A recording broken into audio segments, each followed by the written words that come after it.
Right now, as you're listening to this, the government is making you poorer. And the worst part, you can't see it happening. $200 sits in your bank account. Today it has value.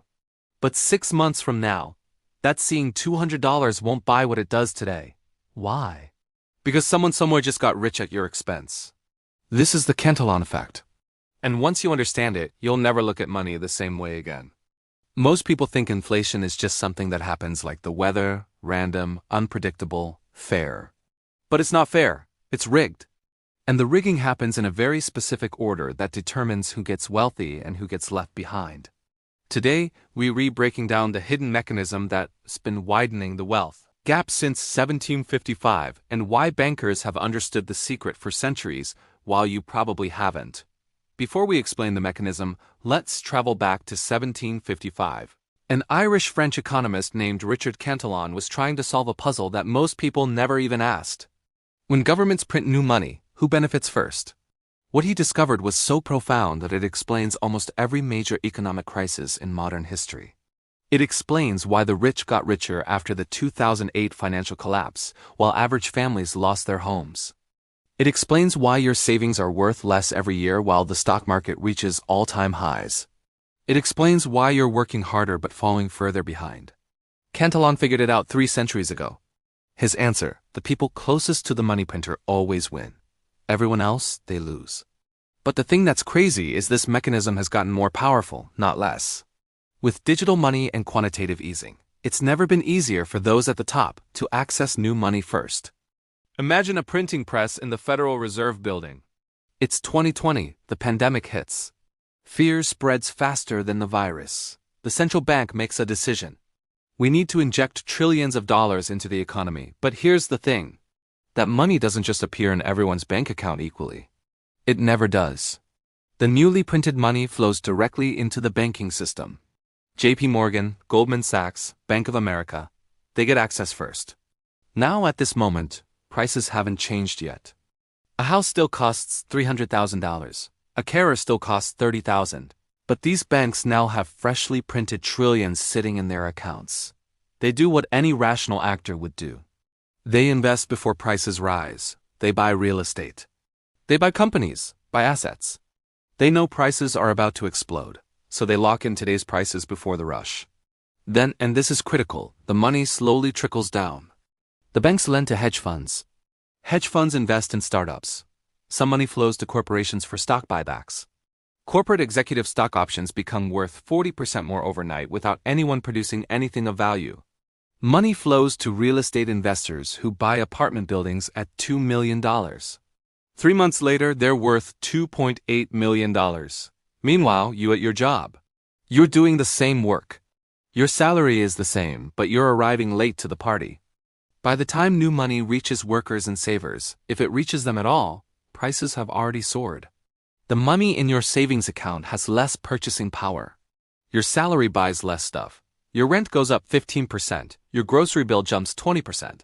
You feel poor. You are poor even though you haven't done anything wrong. And the most infuriating part, the government and mainstream media blame you. Stop being lazy. Stop buying coffee. Stop eating avocado toast. As if your personal spending habits created a $1 trillion printing mechanism you have zero control over. But now you see it. You understand the game. The closer you are to the money printer, the more you win. The further you are, the more you lose. The rich get richer not because they're smarter. They get richer because they're first in line. They get new money before you do. They buy assets before prices rise. By the time you sit up enough to buy, they've already made 40% gains. This isn't theory. Let's look at the actual evidence. Between 2008 and 2024, the Federal Reserve expanded the money supply tenfold from $2 trillion to nearly $20 trillion. If that new money was distributed evenly, everyone should have gotten richer. But that's not what happened. During that exact same period, the wealth of the top 1% in America more than tripled, a 200% increase. And the bottom 50%, their wealth went up just 12%. Let that sink in. The ultra-wealthy saw their money multiply by 3. The average person's barely grew. Worse, real wages for the average worker have been flat for 30 years. You're working just as hard as someone in 1994, but your paycheck buys less. This isn't an accident. It's an economic principle called the Cantillon Effect. Here's how it works. When you increase the money supply by 10x, but that money flows first to those who already own assets, asset prices go up. The stock market sources, real estate sources, but wages, the mean income for 90% of people, stay flat. It's an invisible transfer of wealth from those who trade time for money to those who own things. And what's scary is that this is accelerating. In the past, this process took months. Today, central banks create trillions in a single meeting. Digital money moves at light speed. The printing never stops. We even saw a version of this in crypto when Bitcoin launched in 2009, right after the Fed's first major injection. Early holders got in near the money printer. The irony is that a system supposedly created to fix the old one operates on the same principle. So what can you do? Panicking is the worst response. Resignation is what the system wants. Instead, you have to understand the game. First, recognize that think and wealth are different. Making a six-figure salary doesn't make you wealthy. Owning assets that generate wealth does. This means you have to stop thinking only like an employee and start thinking like an owner. Even on a small scale. When you own an asset, a piece of a company, a piece of real estate, you benefit when the currency gets weaker. Your assets become worth more in dollar terms. This isn't about blaming yourself for falling behind. It's about understanding that the financial system is designed for people closest to the money printer to win. The problem isn't your work ethic. The problem is the mechanism, and here's the uncomfortable truth. Money isn't neutral.